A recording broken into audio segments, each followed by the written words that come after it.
Qartal eşidirsən, Kobrayam qəbul. Düşmən yaxınlaşır. Bölük mühasirəyə düşə bilər. Elçin, bura çox təhlükəlidir. Çıxmalıyıq. Siz bölüyü çıxardın. Mövqeni mən tək qoruyacağam. Qorxmayın, ermənilər məni öldürə bilməz.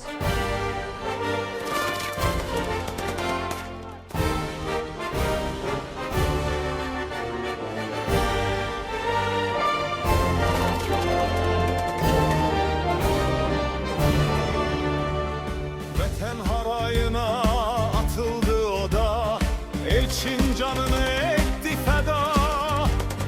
Düşmən qabağında döndü polada, vətənə olan sevda.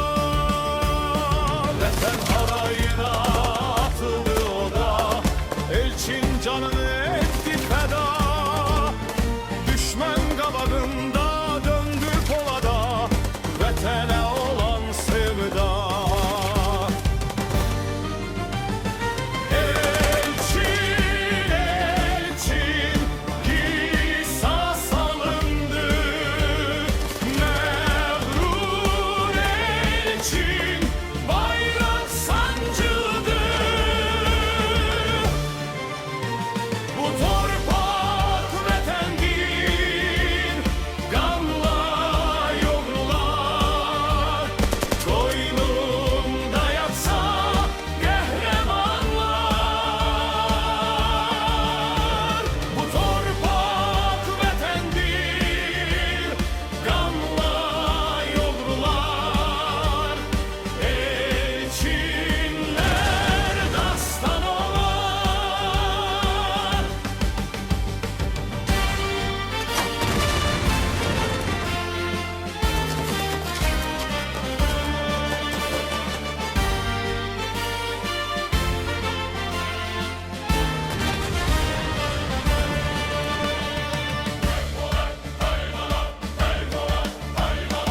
Odların içinden çekti canları, yardı o kara dumanları. Yazdın adını torpak adaşına, nur çöktü dağ başına.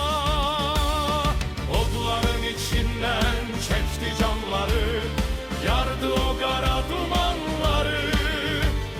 Yazdın adını torpak adaşına, nur çöktü dağ başına.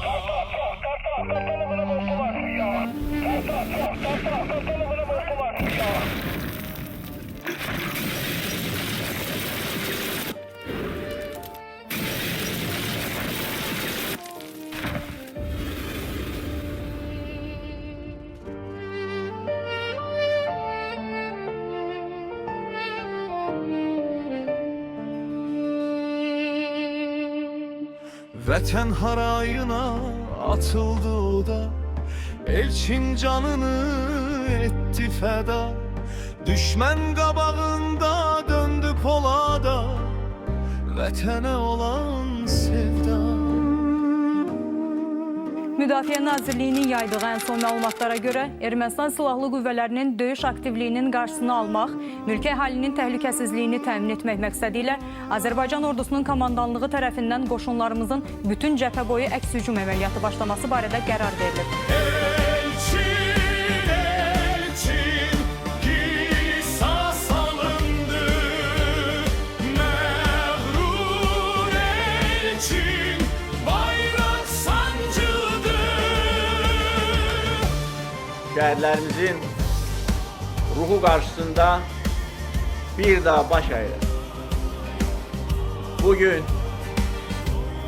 bəyan edirəm ki, şəhərlərimizin qanı yerdə qalmır. Erməni vəhşiliyinin qurbanlarının, Xocalı qurbanlarının qanı yerdə qalmır. İntiqamımızı döyüş meydanında alır. Elçin,